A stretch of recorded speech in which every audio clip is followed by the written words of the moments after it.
it's hard to take away that experience of having seen a world that's much larger and simultaneously much smaller than you imagine, right? And Yeah. seeing, our young men be able to go to England or go to South Africa and see young people look just like them or different from them, but have shared experiences, or seeing them, wearing the same jeans and Jordan Bread 11s and had the same waves in their hair, but speaking entirely different and Yeah. in entirely different modes. There's so much that I think helps them understand this interconnectedness. That part is really exciting. Yeah. No, being able um to to encourage that collaboration, the fact that those who are in those who are in that cohort with them, they're able to put all those things together, and really take all of their strengths and really be able to help each other, and get to those goals, whether they're individual or collective. So that's really cool to see.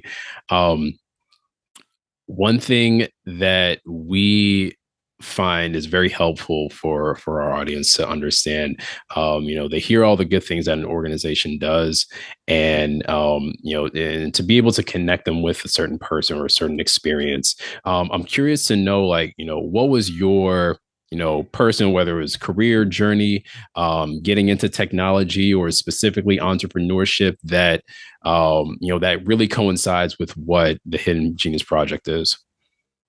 Yes, I think for me, it's definitely a circuitous route to this work. And frankly, I did not want to be running a nonprofit organization, in part because I previously worked in research and evaluation, studying nonprofit organizations and working, with nonprofit executive directors and CEOs, and they seemed more than stressed out. So it seemed like something I didn't need to be doing. In my background, has been in educational equity and policy, and public policy. That's what I studied in undergrad and in graduate school. Did a doctorate in education policy.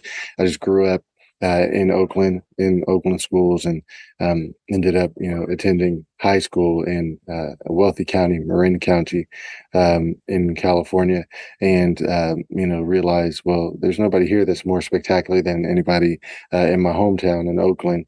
The egg was fertilized somewhere, and then that becomes our lot. And it seems like there needs to be a little bit more to that. That's not a great reason to not have some resources, I thought, and some opportunities. So I tried to commit myself to, thinking about systems level, opportunities to create better, access and equity for our communities, and went into this, research and evaluation space coming out of grad school, as the economy was just starting to improve in the late aughts, if you will. And didn't even know what that space was about, and but it's a space that is so actually central to so much of what goes on in this nonprofit space, even in the education space. So many dollars get moved around or not, depending on the stories told about our organizations and our communities.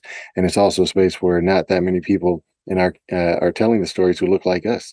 So that's been, that was a sobering thing that I noticed and realized. And so I really wanted to get into collaborative, impact driven spaces in which, we could, build together and be innovative and be creative and leverage the resources of maybe corporations, so like corporate social responsibility, or other entities, foundations, etc. But the great news, I guess, is I just struck out. I was trying to, get hired, and just kept getting no's at every stage: early, late, middle, first interview, last interview, phone screening. Don't call me back, whatever it is. But that set the stage for me to stay tight with buddies of mine from our scholarship program, and they said, look, we're trying to do something. We're building this for-profit venture, but want to pay it forward to our young people, in our communities as well. What do you think? And I said, well, say less. How can I support as a volunteer? Because I definitely do not want to do anything leading this organization. Yeah, yeah, yeah. And it was like that for the first 2.5 years. Everybody was a volunteer.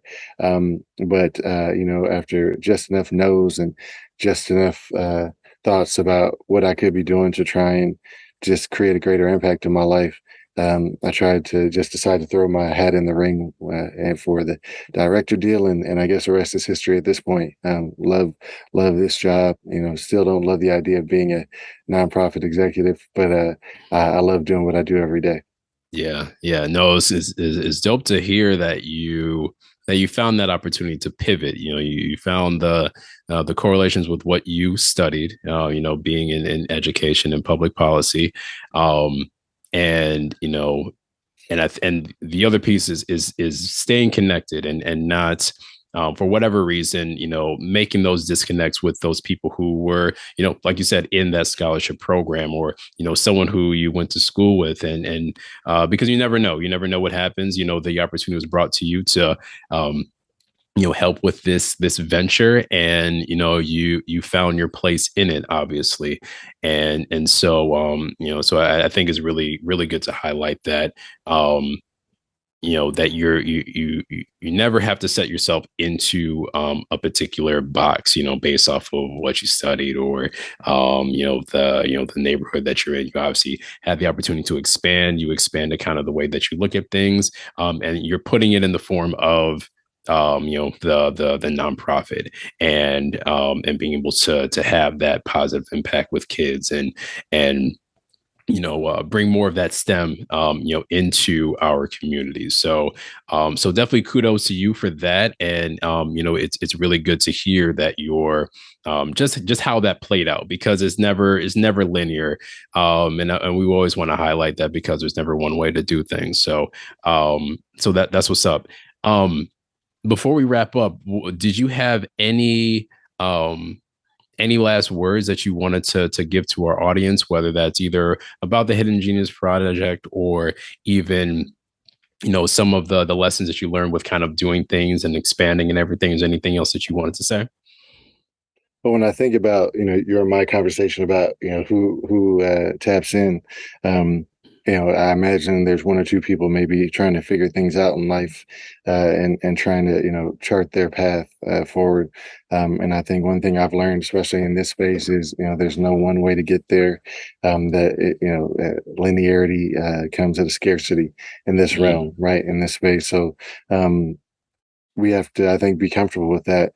Um, you know, identify friends, colleagues, partners that we love and trust, and kick ideas around with each other, and just pay attention. I think for me, I sure I was going to work in the a district or a state, Department of Education, and all the things I was interning in that regard, and all the and looking at different opportunities, and then realized that there's so many resources and decisions that are coming from private industry, from philanthropy, from people just who have influence. And it made me understand that there's a bunch of different ways to get to the goal here. And a lot of times you have to follow the resources, follow the money, and see where the power, structure is, right, and where the locus of control and influence is. But what that also means is there's a lot of opportunities that, if there's doors closed, there's windows open, and there's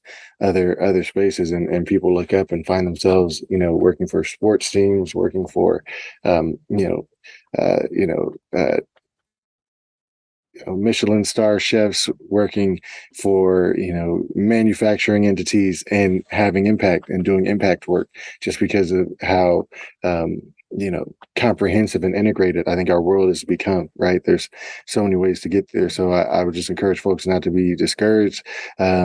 Keep trying, keep thinking, keep innovating, keep trying on ideas, because I definitely had to learn firsthand, thanks to everybody telling me no in the areas I was sure I was headed.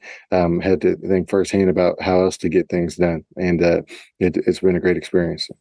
That's what's up. It's a great philosophy, a great way to, what you're doing to pay it forward. And I definitely agree to, to not get discouraged when it comes to those certain lofty goals that you have. So Dr. Nicholson, I appreciate your time, and everything. Best of luck to you with the Hidden Genius Project. Again, congratulations with 10 years.